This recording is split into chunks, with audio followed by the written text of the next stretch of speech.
So in this lecture, let's go ahead and add the content to this particular popover right here. So the very first thing which you need to do here is that we need to go ahead and get the items from the cart and display them over here. So for example, right now, if you have a look over here, we don't have anything except for this random text. So in order to replace this text and add items over here, first of all, we need to figure out a way to actually get the items added to our cart. So we obviously know that the items which are added to the cart are present in the local storage. However, there is one small issue. That is, if you have a look at the local storage, we only have the product ID inside the local storage and we don't have the name of these products. So for example, if you go to the console, so let me just open up the console right here, and if you just go ahead and add this particular item, and if you do local storage, as you can see, you only get the item ID over here added to the cart. So you can actually go ahead, extract this particular item ID, and you can display this particular thing in a popover. But how exactly are you going to get access to the name over here? So that's the main problem we need to work on right now. So the very first thing which we do in order to get rid of that issue is that if you just go ahead and inspect this particular element, as you can see, you have that name up over here, and having that name over here is not an issue, but the problem is how you are going to get access to this particular name. So whenever you need to get access to a particular element, you can get access to that element by using the getElementById method. So for that, we need to assign an ID to these particular names right here. So we need to assign an ID to this name, we need to assign an ID to this name as well. So we need to assign unique IDs to these elements right here. And in order to do that, you can simply go ahead, hop back to your code. So let me just open up Visual Studio Code. And in here, if you go to the index.html, and if you search where the product name is actually displayed, so right now, the product name is displayed up over here, which is nothing but the product title. And in order to assign this particular thing an ID, I can simply type in ID equals, and then I can say product.id. And let me just enclose this thing in quotations. And now this thing is going to associate an ID with the cart title. However, there is one small issue with that. So if you save this code, and now if you hit refresh, as you can see, the watch actually has an ID 1, but as you can see, the button over here which is associated with the watch also has an ID equal to 1. So if you keep scrolling down a little bit, let's see what do we have for other products over here. So if you go to this particular laptop, if you inspect, you will get the ID 2 for this particular laptop title, which is the product title. But if you scroll down a little bit, as you can see, you also have ID S2 for the add to cart button of the same product. So that is actually a problem, and there is a very simple fix for this specific problem. So the simple fix for this problem is that you simply go ahead and you append some random text in here so as to distinguish the product title's ID from the product's button ID. So I can simply say over here, as this is a name, I can say something like NM, and then we will have the product ID after that.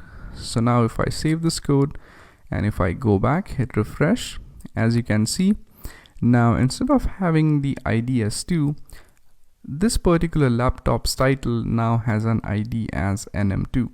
And now if you check for the ID of this particular watch right here, if you right click and if you click on inspect, as you can see, it has an ID as NM1. So that means now the issue of having different IDs for the title and the buttons is actually cleared.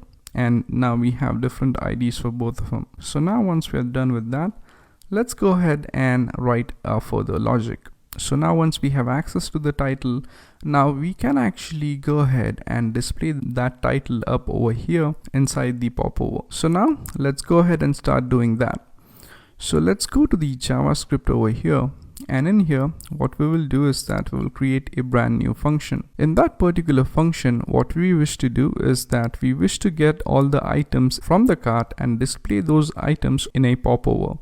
So let's create a JavaScript function. So whenever you need to create a function in JavaScript, you simply type in function. So this is actually a function definition. So I'll simply go ahead and name this function as, let's say, display cart, and this is going to accept the cart as our parameter. So the cart here is nothing but it's actually the cart which we have as a variable right here. So once we have passed that cart over here, we can now go ahead and make use of this cart to loop through the cart and get the items from the cart. And when we get those items from the cart, we are actually going to append those items in a specific string. And then we are going to use that particular HTML string, and then we will assign that HTML string to our popover. So as you can see right here, we have created this particular string which says that this is your cart, and we have basically assigned that string to the popover element by using getElementById method. So we are going to do something of similar sort over here. So let's first go ahead and create a string. So in here, as we need to store multiple things into a string, I'll simply go ahead and create a string. So I'll say something like var, and let's call this string as cart string. So I'll type in cart string, and for now this thing is going to be empty because we don't have anything inside the string. And now whenever we want to append something to this particular string, we simply go ahead and type in cart string plus equals, and then you just need to pass in some HTML code in here so that you can append some items to it. So let's say, for example, I need to append this. This is your cart right here. I can simply go ahead, copy that particular thing from here. So let me just copy that and paste it up over here. So this cart string plus equals simply means that we are saying cart string equals cart string plus this particular HTML code. And we do have a typo over here, so let me fix that. So this should actually be string. And now let's actually place this HTML string inside quotations. So now once we have appended that to the string, now let's go ahead and actually get items from this particular cart right here. So to get those items, you simply need to go ahead and you can actually loop through all of these items. So I'll say something like for var x. So x is actually a variable we have created here to loop through the cart, and I'll say something like in cart. So that actually allows us to loop through all the items inside the cart. And now once we have that, we can now go ahead and we need to get two things from the items inside our cart. So the first thing we need to get from here is that we need to get the name. So we all know here how exactly do we get the name from the cart by using the document.getElementById method. So I'll simply say something like document.getElementById, and in here you all know how exactly can we get those elements over here. So for example, if you need to get the element watch, you simply go ahead and type in the ID as nm1. So I can simply go ahead and type in nm1 over here. So instead of having nm over here, I'll simply enclose nm in parentheses because nm is actually going to be common for all of the items in our cart. So I'll type nm plus, and then I'll add x over here. So this x over here is nothing but this is actually the value of our variable right here, which is the item inside the cart. So this actually is going to get the item from our cart, And in order to get its inner HTML, I'll type an inner HTML over here. Okay, so now once we have this particular item over here, we need to append that item to the cart string right here. So I'll simply say cart string plus equals this particular text. And now once we have that, along with this particular item, we also want its quantity as well. So getting the quantity from the item is quite simple. You can simply type in cart of X, and that's actually going to give you the quantity of that specific item. Now, as you need to append this to this particular string, you can simply type in a plus sign here, and you can also go ahead and add some text like QTY over here to say that this specific thing is actually the quantity of this specific item. And now once we go ahead and do that, we also need to make sure that we also associate an index value with each item. So for example, for each item, we want to display something like this is item number 1. For item number 2, we want to display something like item number 2, so on and so forth. So in order to do the same, we go ahead and create another variable on the top, and let's name that variable as cart index. So I'll simply go ahead and I'll create a variable over here. So I'll say var cart index, and I'll assign this thing a value as 1. And now once we have this cart index, inside this particular loop, I'll increment the value of cart index every time this loop executes. So I'll say here cart index plus equals 1, and now let's also append that value up over here inside the cart string. So I can see something like cart string plus equals, and that's actually going to be the cart index. And now once we go ahead and do that, we are pretty much good to go, and we have successfully extracted the items from the cart, and we have successfully got their names as well by using this method right here. So I hope you got the point, like why exactly we have used this nm over here in order to get the item's name. So now once we have done all the work over here and we have defined this function, let's call this function here itself. So I'll say display cart, and I'll simply go ahead and pass in cart value in here.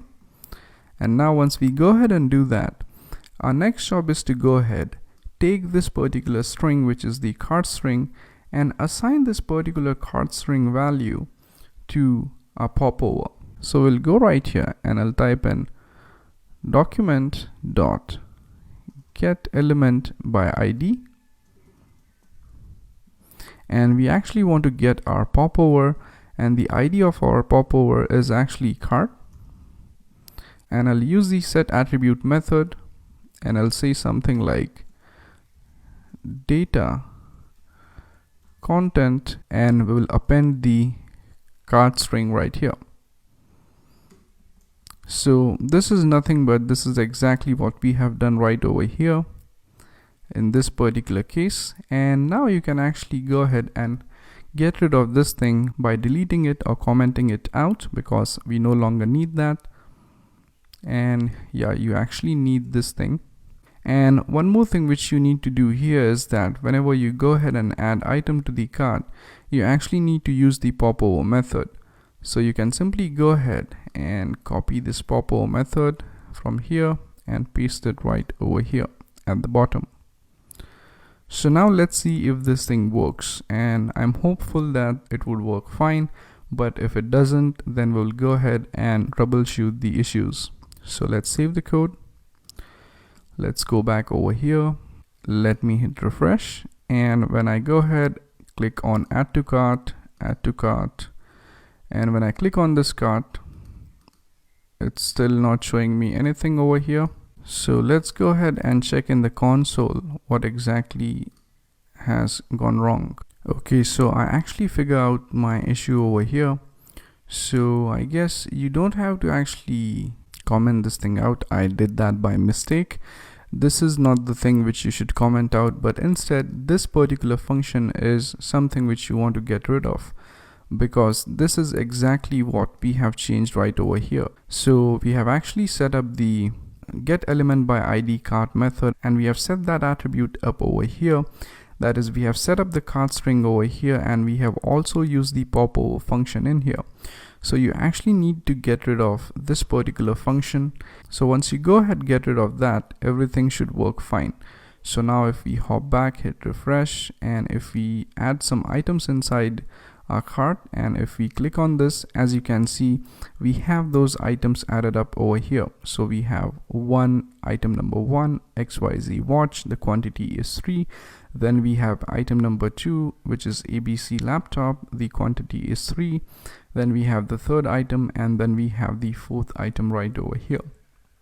So for now this thing works fine, but if you notice, the items are actually all placed in a single line. So let's go ahead and simply find a fix for that. So for fixing that particular thing, it's actually quite simple. You just need to append a break tag over here. So I'll simply go ahead, type in plus, and I'll simply type in /br over here. So now once we go ahead, do that, let's also add a semicolon in here. And now if we hit refresh, as you can see, now we have all the items displayed up over here in a proper fashion. So that means we have successfully implemented how to display the items inside our cart. So in the next lecture, what we will do is that we will go ahead and we will add a checkout button in here at the bottom, and whenever the user clicks this particular checkout button, he should be redirected to the checkout page, and on that checkout page these following items should be displayed. So we are going to learn how to do that in the upcoming lecture. So thank you very much for watching, and I'll see you guys next time. Thank you.